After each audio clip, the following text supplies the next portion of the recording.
Kraig Adams is a YouTuber and influencer based in New York City, whose video topics have spanned everything from classic vlogs to nature-focused hiking videos. These days, his focus is on making the documentation of his life itself the core of his videos, and his approach to doing this, and the influencer world in general, is super interesting. Let's jump right in. Yeah, I'm an influencer. I create content. I'm in the process of shifting away, creating content for other people and businesses and brands, and just documenting my life. And my life is becoming the product, the show, the movie that I am documenting, processing, presenting to people, and then monetizing that. So, exactly online with the community that you're trying to build, I am making a full time income just doing the things that I love to do. So what is that? It's hiking for the last couple of years. Travel has always been a part of that. Before that, I did a big binge in just like travel videos. Before then, I was a newcomer to New York City, so I was really excited to just make Casey Neistat daily vlogs. Before that, I was a college student trying to make money, but also do video things. So I was doing freelance. I was doing crew work in the camera department, but then also shooting weddings. And then YouTube was a great outlet for all of this.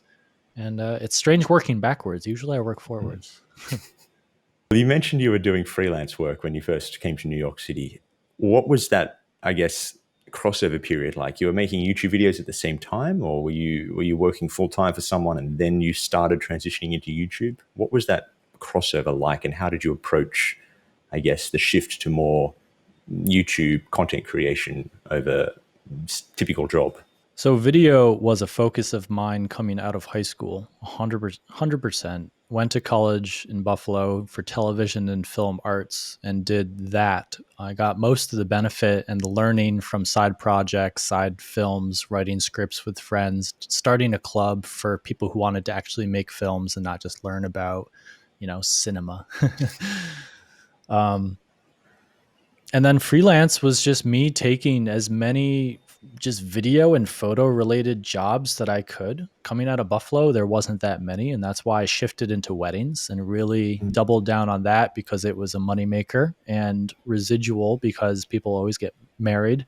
I just wasn't smart enough to start any kind of referral base and connect with the right people to get enough income and high paying jobs from freelance in Buffalo. Going to New York, though, big city, lots of potential for content creators. Little did I know, definitely did more freelance, just taking everything I can just to scrape money together. And just, I would much rather, work a 10-hour shift, just offloading camera footage for a crew than, making more money doing something else like a 9 to 5. So I just kind of scraped by and did as much freelance as I could. Craigslist. All right, so you were working weddings, you were working freelance. Do you remember the jump point when you stopped doing all sorts of, jobs for clients and you went 100% your own work, your own stuff on YouTube? Do you remember that week? Do you remember that feeling? Was it scary? Was it like liberating? What was that process like? Or was it gradual? Was it not a point? Was it just slower? I did an internship at MTV in Viacom in Times Square, and that was like the traditional internship that I was supposed to do out of college. And then as soon as I graduated college and fully moved to New York City, it was definitely a point, a fork in the road. I did apply and got interviews, successful interviews with an agency for book publishers and authors. It's pretty much, yeah, creative agency for creating content for authors. And I had to choose between, doing that 9 to 5 career path in marketing versus going full time with weddings. Ah. And this coincided with a lot of success I was starting to have with a channel called Wedding Film School on YouTube, which was just creating tutorials and reviews, teaching people how to shoot weddings. That started to make enough money where I was justified in, going with that full time. And I'm definitely glad the path that I chose. And I would have been working right off of Bryant Park. Every time I go to that park and walk by, I do look at that building and think like, what if I went down that path? And I think that was like 2014. Wow. So you've been doing this for a while now. Yeah, I'm 30. I'm no spring chicken anymore. It's interesting, actually, you mentioned that. See, I actually that ties in very well to the next question. I started watching you. I think you did a minimalist apartment tour 3 or 4 years ago, and I think that was the first video of yours I ended up finding and watching you since then. Mm, mm. Your video style has changed a whole bunch since then. You know, you've gone through minimal style videos, you've had New York focused videos, and now it's like you said, it's very hiking focused for the past few years. Is that just an organic flow? Do you just do whatever you are feeling the most creatively excited about at the time, or do you plan these? Is this intentional? Yeah, I think it would make a lot more sense if I dedicated myself to one topic, one interest, and then just kept building that community. And eventually, after I've maxed out what I can do, and I would start to promote other people who are shooting better weddings, other people who are shooting better travel videos, other hiking videos. So that's the natural progression once you kind of saturate yourself within a topic, share all you can, and then have enough influence to just raise the ships around you instead of just focusing on yourself. Some more community building. That's where I was heading with the weddings. Um, I was making more money documenting how to shoot weddings and promoting like how other people shoot weddings than actually shooting the weddings themselves. And I just saw the future going down. Like I had an entire business plan that I wrote up about like the next 5 years and integrating different shows and photo, like a whole photo aspect. And then I was just like, I don't want to, I'd rather do something else. So that success kind of inspired me to just start over somewhere else that was just a little closer to the middle of the equilibrium of me just sharing whatever I wanted to do. Mhm. Because it's like a weird thing. It's like you're successful in one thing, and that just gives you enough, what is it, like runway to jump and fly over to the next island, I guess. I don't know. That's not the best metaphor. I'm sure there's a better one out there. No, it makes perfect sense there. Yeah. Mm. You take the learnings, the experience, the kind of momentum from one and yeah, transition to the next. Yeah, because it's just me following my passion and just trying to monetize whatever I'm interested in. And if I'm just not as interested in weddings, I'm going to go to the next thing. And that's how I've kind of ended up at hiking. And Corona, the pandemic, things have shifted, and I've not been able to travel as much. So I'm kind of in the midst of another shift that's more online community focused, like streaming and Twitch and podcast and whatnot. But hiking has been fun. And once I'm able to travel a lot more, I'm going to get back to that. Still a lot to do. I still really enjoy it getting out there. And it's interesting. You kind of caught me in the minimalist era of my life. I was definitely going through some like growing pains of feeling constricted and wanting to get out and see the world and have more freedom. So minimalism was just a tool that I adopted to help me have more freedom and to shoot more hiking videos and to just be free. The practicalities of the hiking videos. Are you traveling with one camera? Are you traveling with multiple cameras? I'm guessing there's a fair bit of doubling back and walking the same path 2 or 3 times. Yeah. How does all that work for you? I was traveling to different cities and shooting travel films based on just like what I had seen other travel YouTubers shooting in that city, like in Bangkok and just around Bali and near like just around the States and whatnot. I was just getting frustrated because I felt like I was just copying, making like worst versions of other things that I had seen. And I just felt a little, crazy around the people. So I went into nature, went into the mountains, way fewer people, and I was able to just document the relaxing aspect of getting away from the city into the mountains. And I was a new hiker. 2 years ago, I had never hiked Really? alone before. So you can absolutely see the progression of like learning how to do things and carrying less and less stuff. My pack gets a lot smarter. I get faster. I get more ambitious with the hikes that I do because there is a danger aspect, but there's also an efficiency aspect. It's like Hmm. you want to carry the fewest amount of things to have the best experience. And yeah, it's this beautiful, once again, equilibrium, this balance of minimizing like the friction to have the best experience. So It's fascinating to me. Yeah, me too. Especially, I mean, for a couple of levels from my perspective. I mean, one, I don't often see what hiking in the States is like. You know, it's in the literal sense of the word, it's a foreign landscape to me. So I really enjoy seeing what, especially your US based hiking videos. But also, I'm not a hiker, so it is quite educational for me to see, you know, how you approach this. What do you pack? How do you go Mhm. about these things? It's a yeah, really good little series of videos. Hmm. Yeah, so much of it has been providing value in the form of education. Um, it's probably I don't generate enough interest inbound to simply just document what I'm up to with no regard for helping people to do it themselves. So Mm. that'll probably balance out a little bit more in the future. And I'm definitely with my trips. It's hard. You just get so much interest when you try to actually legitimately add value and help people to travel better and smarter.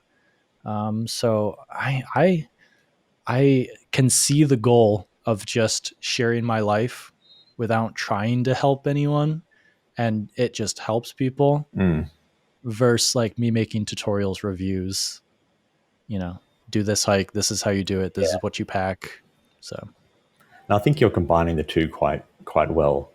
You know, you have a video that is just what you're doing, but you know, within that, it's educational. Within that, you're teaching, and that comes across a lot more.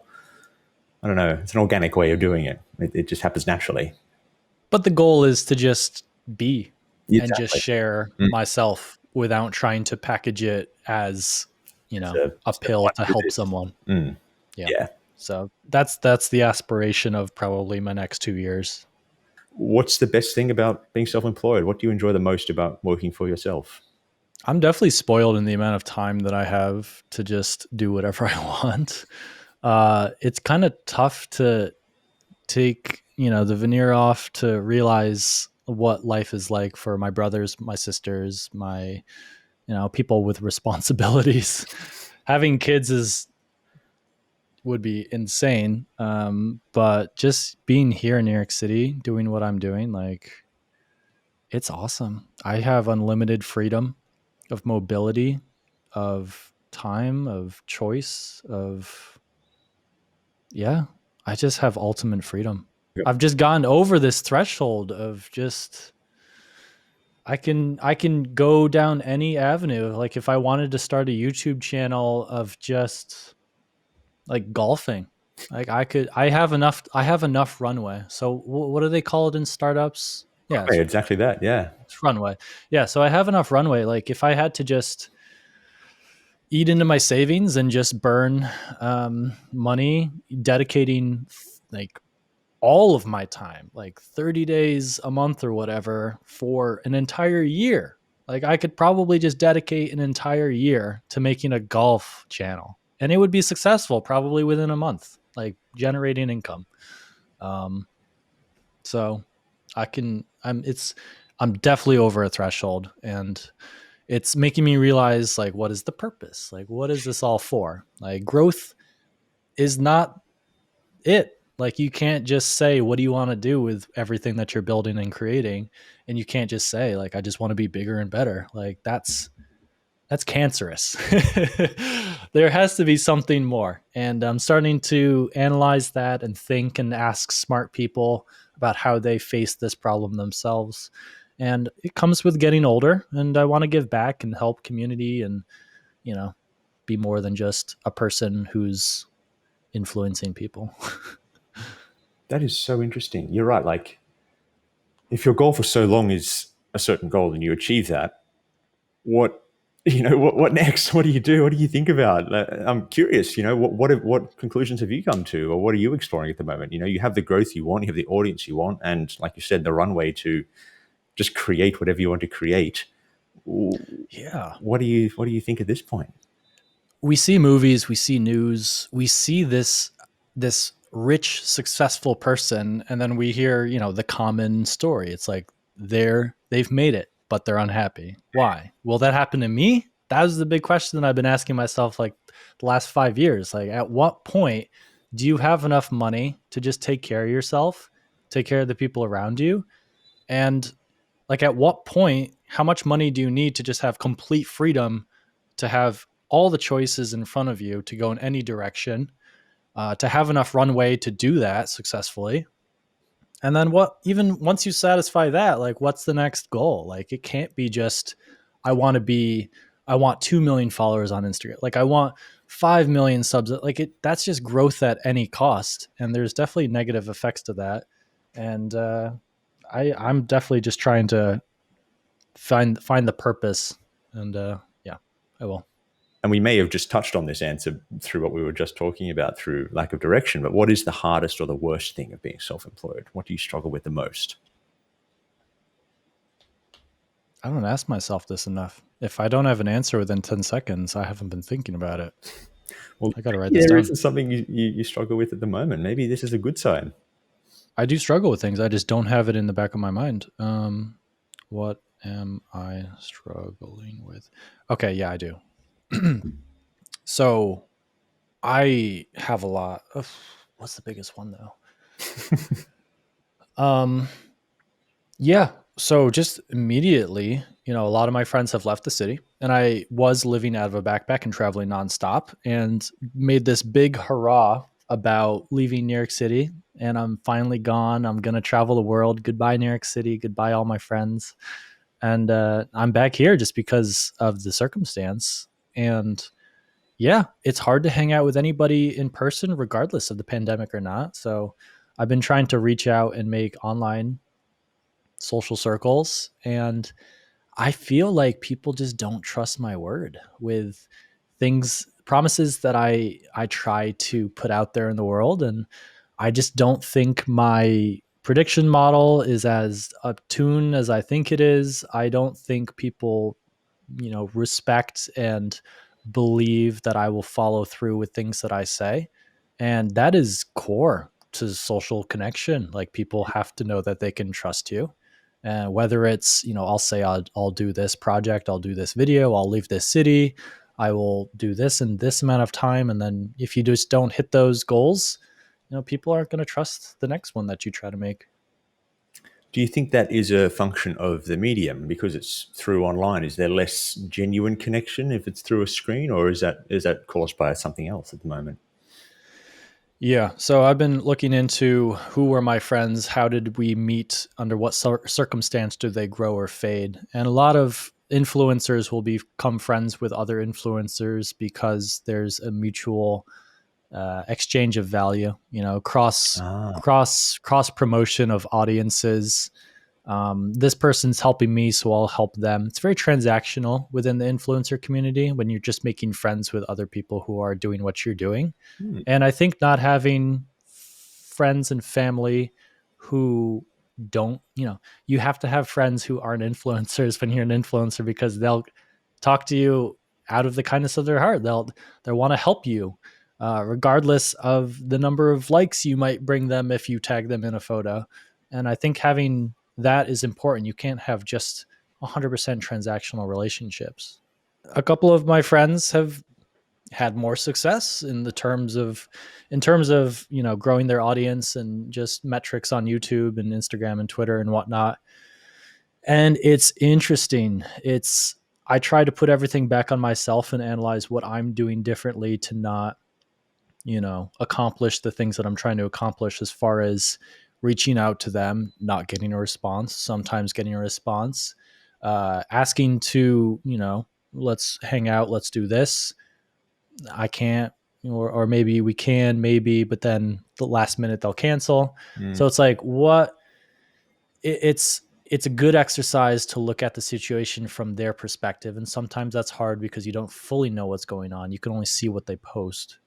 Um, and then it's like this transactional social relationship where you do like the weird thing of reverse engineering, like how you can get enough value, leverage, to get them to want to hang out with you. And it shouldn't be that hard. Maybe that's just the way things go when the stakes get higher, but it's weird. It's like, I've never reverse engineered trying to get someone to hang out for coffee before, but I find myself doing that these last 6 months, and I'm like, is it worth it? Like, what do I do this to other people?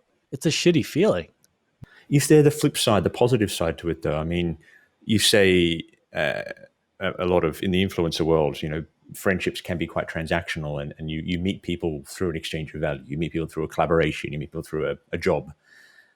Do you also Are you also able to bond with people because you share a common life experience? You have the same type of work. You have the same struggles and the same successes. Is the flip side as positive?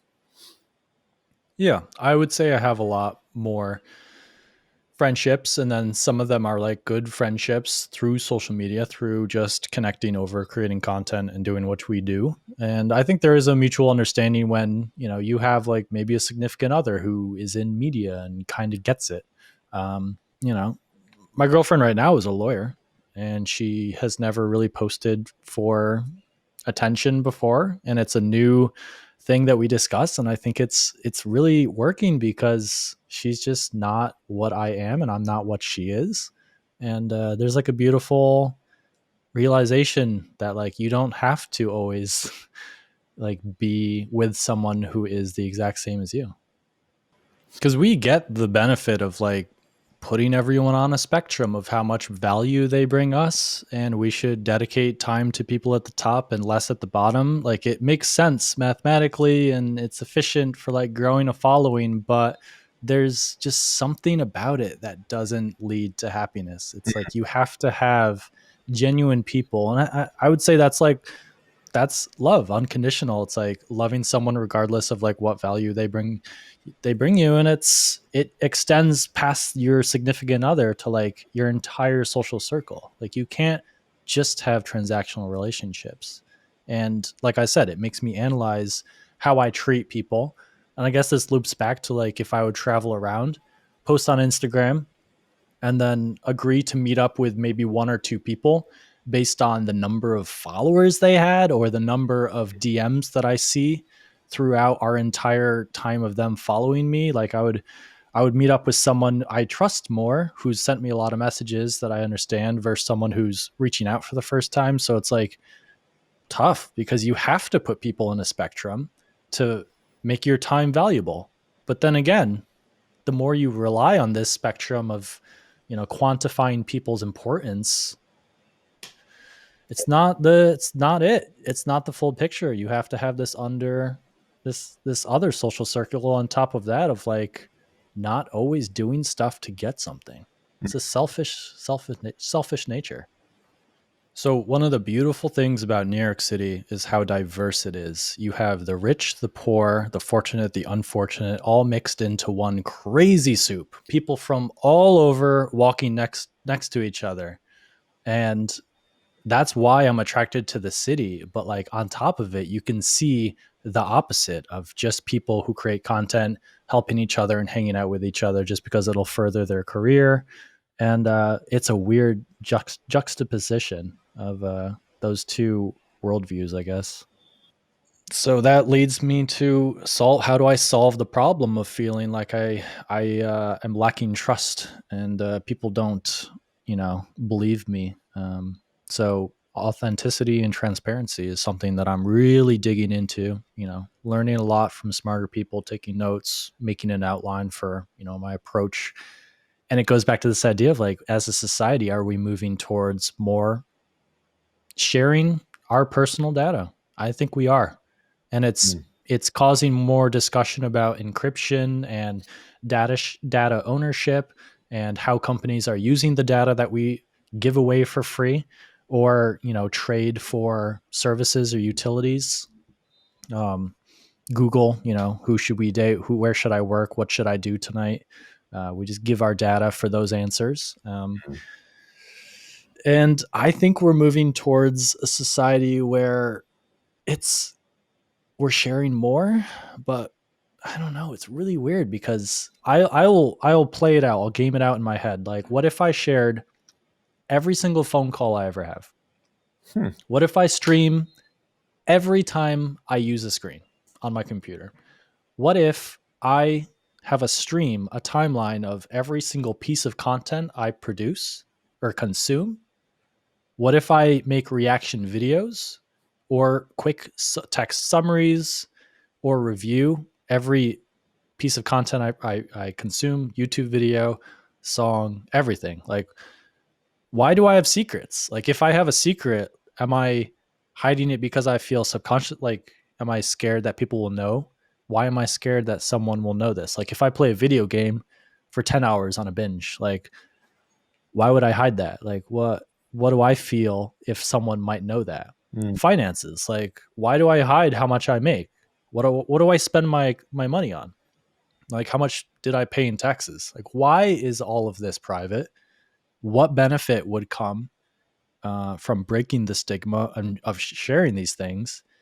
And if I go backwards in time, I can remember a time when just sharing a video of a vlog of your personal life on YouTube was blasphemy. Mm. Like, I remember my family being like, don't share any videos of your nieces or nephews. Like, don't. Like, why would you ever do that? That's so dangerous.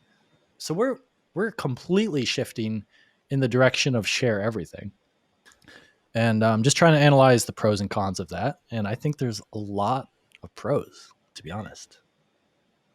I think we're going to see the biggest shift with that as more and more generations grow up with easy access to the internet. I mean, I'm the same age as you. I'm 30, and I think we lived through what you just said. You know, YouTube was, it was weird to share just your life online for a long time. And then, when I think the iPhone came out when I was 18, 17, something like that. So we had that process of having a camera with us at all times. We grew up with that. We remember a time when that was not there, and now we have this now. The next generation, have grew up with cameras with them from the get go. The Even more. there is Yep. no kind of before and after for them. It's just, oh yeah, people share things online. That's just what everyone does. And even looking at the difference in kind of content style between what we post on Instagram and YouTube versus TikTok. TikTok is unpolished. It's more raw. It's just what people put out, and they don't edit. They don't polish these photos or videos. They don't try to make it look too premium, because it's more just real life. It's more just kind of natural for them just to film and post. And who knows what's going to be after that. I think you're right. The more and more this goes on, the more natural it's going to be to live a large portion of your life online. Yeah. I did not consume TikTok, and I've been the past couple of weeks just meeting with as many people that I know that do consume and produce on TikTok. And I would say the language that, you can't just take YouTube style or Instagram style and just upload it to TikTok. People smell that. It's very apparent. I would say the language of TikTok is vulnerability. Yep. So the idea that you can dance, you can be cringy, you can be acting in a situation that should just be natural and social, is the language of TikTok. And I think that's a natural shift. And I'm seeing the comparison of like people who are little, like my older brother, sister, compared to like me on YouTube. Like, they might look at what I do on YouTube with my vlogs back in like 2015 and be like, yeah, that's cringy. Like, why would you eat on camera and put that on YouTube? So it's the same thing, just with a different flavor. I'm sure this has changed significantly through your different styles of videos and through your different focuses creatively, but especially with the amount of freedom you have. What's your typical work day? What does your day look like? You have so much freedom. Do you structure this, or do you just live very freeform and create when you feel like creating? Things have been weird without traveling. So there was a hard shift from trying to research the next hike, go, Mm. execute, document, and then just kind of spend a couple of days milling about cafes, editing, uploading, distributing, creating micro content, reacting to the feedback to it, and then kind of shifting my idea of how I can do the next one bigger and better. So that was just nonstop for probably about a year, following like Iceland and Tour de Mont Blanc in Switzerland. And, that was pretty good. That was a grind. And I was traveling, living out of a backpack because it just helped me to see more places and produce more content easier. So back here in New York City, I am in my studio apartment. I got it's a one bedroom. Um, Very minimalist. I I've been promising a tour, but I don't know. I don't want to make another minimalist apartment tour. I feel like that'd be too close to home, cringe throwback. Yeah, so I'm just focusing on consuming content from smarter people, processing it, taking notes, analyzing it, thinking through what's important, what isn't, and then repackaging that information, those thoughts, those ideas in the form of video, audio, and text. So Twitter, Clubhouse, podcasts, streaming.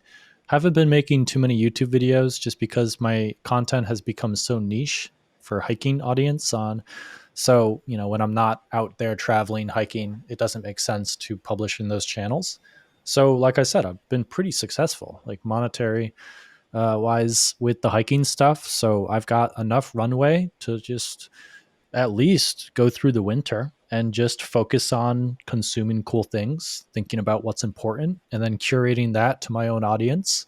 And I've been trying to grow my channels as far as communication, first and foremost. I just miss having good conversations with people Mm. and just sharing that with my audience. And less so like helping with a specific topic, like solving a problem in their life, compared to like how do you hike, how do you do this thing efficiently, how do you travel, how do you pack, to more just me living the life that I want here in New York City and just documenting and sharing it. Mm. I guess the problem I'm solving for my audience right now is just how do you live like I live. So I'm just sharing pretty much a stream of tutorials and reviews of my own life, which is weird. I guess that's an influencer, right? This is a lot. This is really interesting to me. I honestly didn't expect the amount of kind of introspection and psychology you put behind your creating. And I think I want to hear your answer to the next one in that context.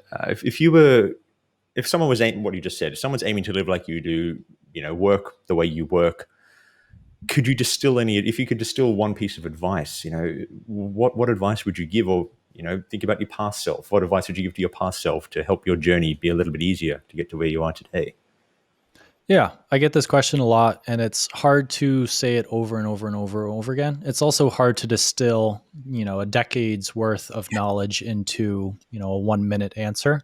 So, a lot of my process for sharing and helping people efficiently live the life that I'm living and follow in my own footsteps is to automate that process in the form of videos, mainly videos, photo, text, audio. So, I'm answering those questions. If you get like a question, it's like, what gear do you have? Like what camera, what microphone do you use?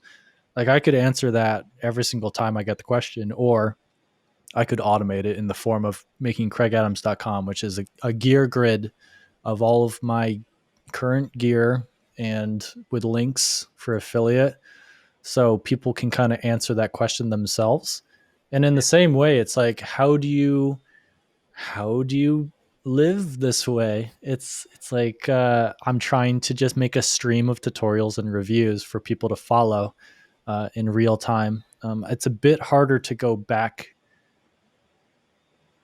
and like discover what you should consume. So it's this hard problem of like it's not enough to make great stuff that helps. The other side of the problem is to get that in front of the right person at the right time. Mm. And I would call that marketing. So it's like you can have a great shoe, but that like perfectly solves the problem of someone who is ready to spend that money at that price point, but if they never ever see the shoe in the first place, like it just doesn't work. So it's I'm analyzing like the balance, the equilibrium, the back and forth of like creating the content, but then also marketing it within my own content in different ways through people and whatnot to just get it in front of the right person. So, it's just a lot, and I never ever cease to be amazed at just how deeper the rabbit hole goes. Like every single question that you answer reveals two more. It is fractal, it is never ending, and it's a bit frustrating sometimes. So in the same way of like growth at any cost, it's like just be happy, just chill, like stop trying to just know everything and just accept that you can't always be in control and you can't know everything and you can't be 100% free. It's like just it's a weird balance. You can't just be floating in the cosmic soup of just letting anything happen to you without, making plans and executing them. But then again, you can't be a rock. You got to float. All right. What's next for you? What are right now? You're kind of at home. You're consuming as much as you can from, like you said, the incredibly smart people you're reading about and listening to. Once you can travel again, is it more hiking videos? Are you going to explore TikTok? Are you going to expand Twitch more? What are your current plans and goals?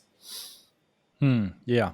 Monetizing play, exploration, and connection. So that's exploration is traveling, and I put within that category like exercise and athletics. So that's like hiking, running, making content and sharing that with my audience, and also helping people to, be motivated to do the same thing. Mm. Play is just like social connection, playing games online with people. Um, yeah, yeah, it's fun to play games with people online. I feel like it's like just a different kind of connection. And then social connection is just like chatting. So I want to have discussions. So I sometimes get frustrated when I have something to say and I sometimes just can't express it in an elegant way. So it's something that I've been putting a lot of effort into. Um, and that's why I'm always constantly taking notes and trying to build upon it. And having conversations like this really helps me. And I think my girlfriend goes a little crazy because I'll have what I call a one-on-one podcast with her where I just flesh out all of my ideas and like what I want to talk. And sometimes she's just like, yes, yes, yes. Like, I don't care. Really.